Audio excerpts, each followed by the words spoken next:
SK의 최태원 회장이 증인으로 출석했는데 아주 중요한 증언을 했습니다. 박근혜 전 대통령과 개별 면담할 당시에 동생인 최재원 수석 부회장의 가석방을 완곡하게 요구했었다. 그리고 박 전 대통령은 재단에 돈을 얼마 냈는지 이걸 확인했었다라고 증언했어요. 자, 이게 뇌물죄 적용에 어떤 영향을 미칠까요? 검찰 출신으로 최순실 국정농단 청문회 청문위원으로 활약하셨었죠. 국민의당 이용주 의원 연결해 봅니다. 이 의원 안녕하세요.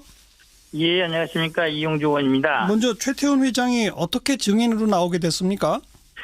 예, 먼저 최태원 회장은 박 전 대통령이 받고 있는 뇌물 요구죄에 해당되는 사안에 대한 증인으로 나온 거죠.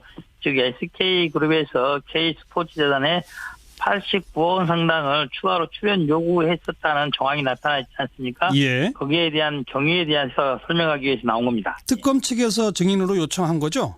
그렇죠. 네.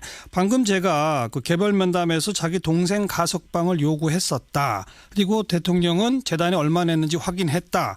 이걸 최태원 회장이 인정하는 증언을 한 거 아닙니까? 그렇습니다. 결국 물론 이제 당시 대통령과의 독대라는 자리에서 기업의 현안에 관해서는 뭐 이러저러한 말이 나올 수 있었겠죠. 하지만은 최태원 회장 동생인 최재원 부회장에 대한 개인적인 수감에 대한 사면에 대한 이런 현황들에 대해서 말을 하고 예. 그에 대한 뭐 답변 과정에서라든지 박근혜 전 대통령이 SK가 재단에 얼마를 냈는지 그리고 K나 미르재단이라는 건 어차피 사적인 재단 아니겠습니까? 예. 재단이 아니라 예. 그런 거 한다면은 그런 출연 과정이라든지 이런 것들에 대해서 전혀 무관하지 않다 하는 것을 반증한 거라고 볼 수 있죠. 그럼 이용주 의원 보시기에는 그 요 증언만으로도 뇌물죄 적용, 뇌물죄 입증이 충분히 가능하다 이렇게 보세요? 그렇습니다. 이게 일반적으로 검찰의 근무했고 법원에 근무한 사람들이랑 만나면은 이 정도의 대화가 오고 갔다면 한다면은 뇌물에 있어서 공적 관계성에 대해서는 충분히 인정이 된다. 네. 예. 구체적으로 뭔가 요구했다는 거고. 그렇죠. 그리고 그것이 또 금액, 돈과 관련돼 예. 있는 예. 그런 대화들이 사전에 밀접한 시간에 오고 갔다는 거 아니겠습니까? 통상적으로 뇌물죄라는 것이 어떤 사람이 생각하시다시피 뭘 하니까 주세요. 이렇게 대가 관계로 생각하기 쉽지만은 예. 그런 말을 뭘 주니까 뭘 해주세요. 이렇게 말하는 경우는 극히 드뭅니다. 그렇죠. 이게 이렇게 간접적인 방법을 하든지 어떤 현황에 대해서 한다든지 정상적으로 처리되는 것처럼 위장해서 하면 돌려 말해서 하는 거죠. 예. 오늘 재판에 나온 이 정도 내용을 한다면은 직무 관련성 뇌물죄에서 요구되는 직무 관련성은 충분히 인정된다고 보여집니다. 그런데 아마 박근혜 대통령 측에서는 줄곧 K스포츠재단, 미르재단은 공공사업인 것이지 자기 개인적인 게 아니다. 때문에 거기에 출연한 것은 나에 대한 뇌물이 아니다. 이 논리를 계속 펴지 않겠습니까? 맞습니다. 그런 주장도 있을 수 있습니다. 하지만은 오늘 최태원의 지금 지목했다시피 최재원 부회장에 대한 사면 여부 이런 문제에 대해서는 전혀 그런 관계가 있을 수 없지 않겠습니까? 아하. 네. 그러니까 무슨 문화나 스포츠와 관련된 일도 전혀 아닌 거기 때문에. 그렇습니다. 예. 자, 그렇게 되면 최태원 회장도 뇌물을 공유한 사람으로서 사법적 책임이 생기는 거 아닌가요? 이제 그렇지만 SK에서는 대통령 그러한 요구에서 89억 원 정도 돈을 요구를 했으나 그 이후에 진행 과정에서 직접 납부하지는 않았어요. 냈지는 않은 상태에서 박근혜 대통령 이 부분에 대한 뇌물은 뇌물 수수가 아니라 뇌물 요구 이런 쪽으로만 기소가 된 것으로 관련되어 있습니다. 예. 그러니까 그 최태원 회장 측은 자기들은 돈을 요구받았으나 내지 않았으니까 독대 자리에서 뇌물 공여죄는 성립 안 된다 이런 취지 주장하는 거죠. 그러니까 독대 자리에서 자기가 이런 부탁을 한 적이 있다는 걸 순순히 인정하는 거로군요. 그렇습니다. 예. 반대로 삼성 측은 직접 돈을 많이 주고 또 승마 관련된 지원도 하고 했으니까 그래서 어떤 요구도 어떤 요구가 있다 하더라도 삼성은 지금 크게 미르나 K스포츠 재단은 공매 출연금보다 정유라 관련 말 같은 지원급이 아니라 200억 정도, 동계 스포츠 정책센터 16억 정도 이렇게 여러 가지 명목으로 돈이 많이 갔지 않습니까? 예. 그래서 직무 관련성에 대해서 모든 걸 다 부정할 수밖에 없는 그런 입장인 거죠. 삼성 입장에서는. 그게 삼성과 SK의 큰 차이로군요. 그렇습니다. 그런데 지난 그 청문회에서 SK 최 회장도 나는 뭐 대가성 같은 거 전혀 없었다 이렇게 주장하지 않았습니까? 그러면 이건 위증이 되는 거 아닌가요? 대가성이라는 부분들은 이제 법적인 용어이기 때문에 꼭 뭐 대가성이 막연하게 남아도 마음속으로는 이것을 잘해주면 이걸 해주겠다. 뭐 이걸 잘해주면은 청와대에서 사면의 선처가 있겠지 않겠냐라고 생각하는 것과 예. 내가 이걸 해주기 때문에 사면을 해주지 않겠냐. 대가 관계라고 생각하는 것은 조금은 다르게 평가될 수 있습니다. 그래서 위증죄 성립 여부에 대해서는 조금 더 논의를 해봐야 될 것입니다. 네.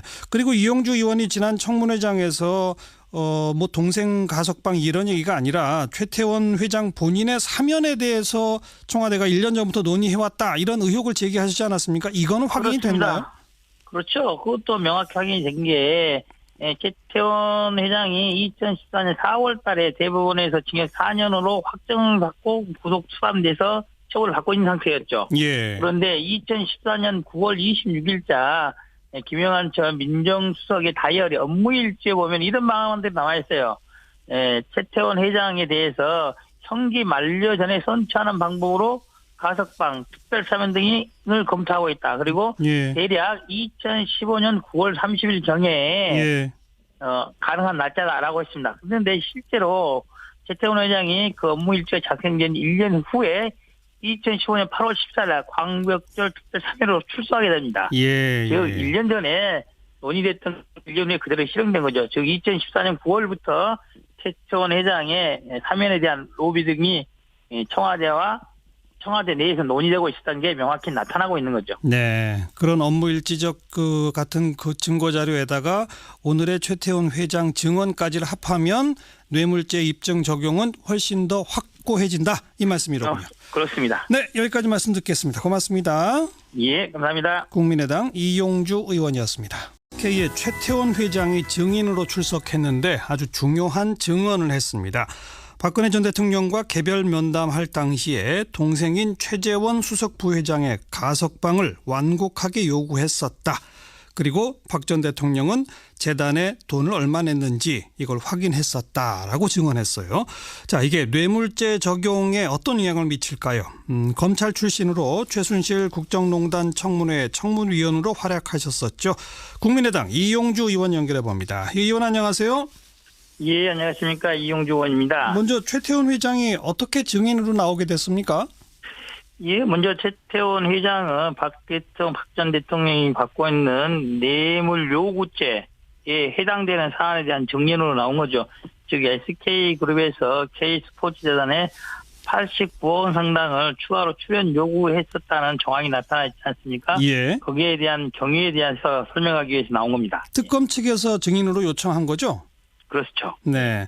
방금 제가 그 개별면 많이 주고 또 승마 관련된 지원도 하고 했으니까 그래서 어떤 어떤 요구가 있다가 삼성은 지금 크게 미르나 K스포츠 재단의 공매 출연금보다 정유라 관련 말 같은 지원금이 아니라 200억 정도, 동계 스포츠 영직센터 16억 정도 이렇게 여러 가지 명목으로 돈이 많이 갔지 않습니까? 예. 그래서 직무 관련성에 대해서 모든 걸 다 부정할 수밖에 없는 그런 입장인 거죠. 삼성 입장에서는. 그게 삼성과 SK의 큰 차이로군요. 그렇습니다. 그런데 지난 그 청문회에서 SK 최 회장도 나는 뭐 대가성 같은 거 전혀 없었다 이렇게 주장하지 않았습니까? 그러면 이건 위증이 되는 거 아닌가요?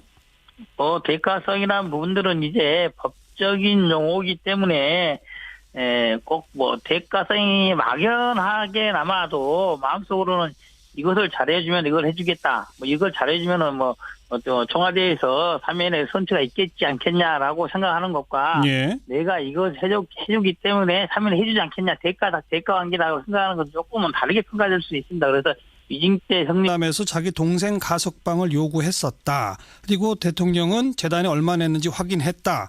이걸 최태원 회장이 인정하는 증언을 한 거 아닙니까? 그렇습니다. 결국 물론 이제 당시 대통령과의 독대라는 자리에서 기업의 현안에 관해서는 뭐 이러저러한 말이 나올 수 있었겠죠. 하지만은 최태원 회장 동생인 최재원 부회장에 대한 개인적인 수감에 대한 사면에 대한 이런 현황들에 대해서 말을 하고 예.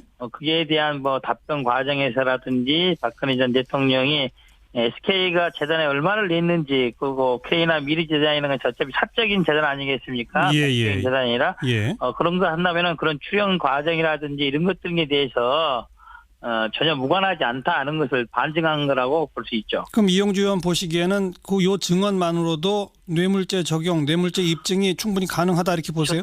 그렇습니다. 이게 일반적으로 검찰에 근무했고 법원에 근무한 사람들이나 한다면은 이 정도의 대화가 오고 왔다면 한다면 최전에 적극히 지금 지목했다시피 최재원 부회장에 대한 사면 여부 이런 문제에 대해서는 전혀 그런 관계가 있을 수 없지 않겠습니까? 아하. 네.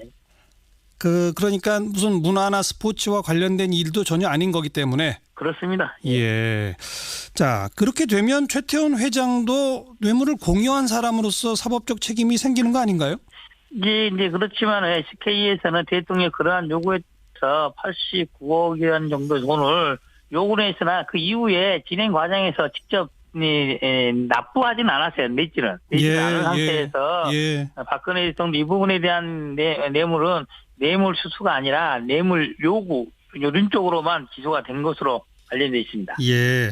그러니까 그 최태원 회장 측은 자기들은 돈을 요구받았으나 내지 않았으니까 독대 자리에서 뇌물 공여죄는 성립 안 된다 이런 취지죠 하는 거죠. 그러니까 독대 자리에서 자기가 이런 부탁을 한 적이 있다는 걸 순순히 인정하는 거로군요. 그렇습니다. 예. 반대로 삼성 측은 직접 돈을 뇌물에 있어서 공적 관계성에 대해서는 충분히 인정이 된다. 네. 예. 구체적으로 뭔가 요구했다는 거고. 그렇죠. 그리고 그것이 또 금액, 돈과 금액, 관련돼 있는 예. 그런 대화들이 사전에 밀접한 시간에 오고 갔다는 거 아니겠습니까? 통상적으로 뇌물죄라는 것이 어떤 사람이 생각하시다시피 뭘 하니까 주세요. 이렇게 대가 관계로 생각하기 쉽지만은 예. 그런 말을 뭘 주니까 뭘 해주세요. 이렇게 말하는 경우는 극히 드뭅니다. 그렇죠. 이게 이렇게 간접적인 방법을 하든지 어떤 현황에 대해서 한다든지 정상적으로 처리되는 것처럼 위장해서 하면 돌려 말해서 하는 거죠. 예. 오늘 재판에 나온 이 정도 내용을 한다면은 직무 관련성 뇌물죄에서 요구되는 직무 관련성은 충분히 인정된다고 보여집니다. 그런데 아마 박근혜 대통령 측에서는 줄곧 K스포츠 재단, 미르 재단은 공공사업인 것이지 자기 개인적인 게 아니다. 때문에 거기에 출연한 것은 나에 대한 뇌물이 아니다. 이 논리를 계속 펴지 않겠습니까? 맞습니다. 그런 주장도 있을 수 있습니다. 하지만은 오늘